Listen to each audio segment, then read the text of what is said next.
जय सियाराम, जय जनकपुर धाम। मिथिला जागरण अभियान एक आह्वान।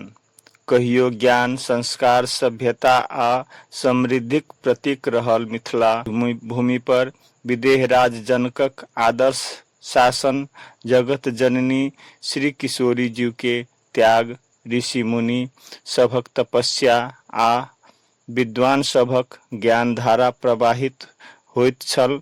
वही मिथिलाक वर्तमान स्थिति हमरा सभक लेल गंभीर चिंताक विषय बनि गेल अछि। हरियर वन, उपवन, सुखी परिवार, सामाजिक सद्भाव, नैतिकता, पारिवारिक एकता आ सांस्कृतिक गौरव सँ परिपूर्ण मिथिला आइ अनेक सामाजिक, सांस्कृतिक आ नैतिक चुनौतीक सामना कऽ रहल अछि।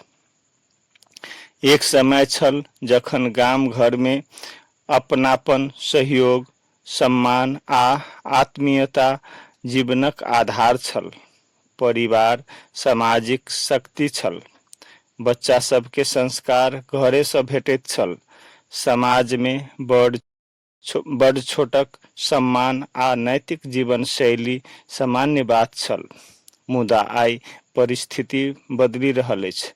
नशाक बढ़ैत प्रवृत्ति, पारिवारिक विखंडन, सांस्कृतिक दूरी, पश्चिमा नंगा संस्कृति, संस्कारक अनुसरण, विवाह एवं अन्य संस्कार सन पवित्र यज्ञ के एक तमाशा बनाकर अश्लील गीत पर मांस मंदिराक सेवन कय बेटी पुतोह संग नचनाई सन कुप्रथा के अपन चलनाई बन सामाजिक तनाव एवं विकृतिक आधार बनि गेल अछि।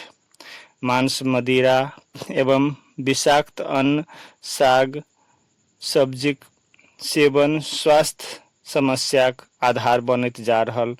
नैतिक मूल्यक ह्रास आ आत्म केंद्रित जीवन शैली समाजक सामने चुनौती बनी कऽ ठाढ़ अछि। सबसँ पैघ प्रश्न अछि, जाहि मिथिला में कहियो सुख शांति आ सद्भावक वातावरण छल, वही मिथिला के फेर से वही गौरवशाली मार्ग पर केना कऽ लाओल जाय।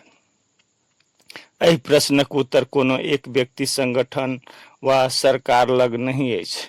एकर उत्तर हमरा सभक सामूहिक प्रयास में निहित अछि। यदि हम सब चाही तऽ परिवर्तन संभव अछि। परिवर्तनक शुरुआत स्वयं से होइत अछि। आओ हम सब मिल कऽ किछु संकल्प ली।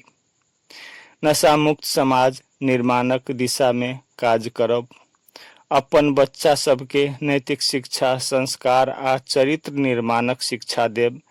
मैथिली भाषा, साहित्य, संस्कृति आ परंपराक संरक्षण करब। समाज में आपसी सम्मान, सद्भाव आ एकता के मजबूत करब। स्वच्छ, स्वस्थ आ अनुशासित जीवन शैली अपनायब। सामाजिक कुरीति, विभाजन आ वैमनस्यता से ऊपर उठि कऽ समाज निर्माण में योगदान देब। युवा पीढ़ी के सकारात्मक नेतृत्व आ रचनात्मक कार्य दिस प्रेरित करब। गाम गाम, टोल टोल जागरण अभियान चलायब। मिथिलाक पुनर्जागरण कोनो सपना नहीं, एक संभावना अछि। मुदा एहि लेल आवश्यक अछि जे हम सब केवल चिंता नहीं, चिंतन करी, अपन जिम्मेदारी सेहो स्वीकार करी। यदि प्रत्येक परिवार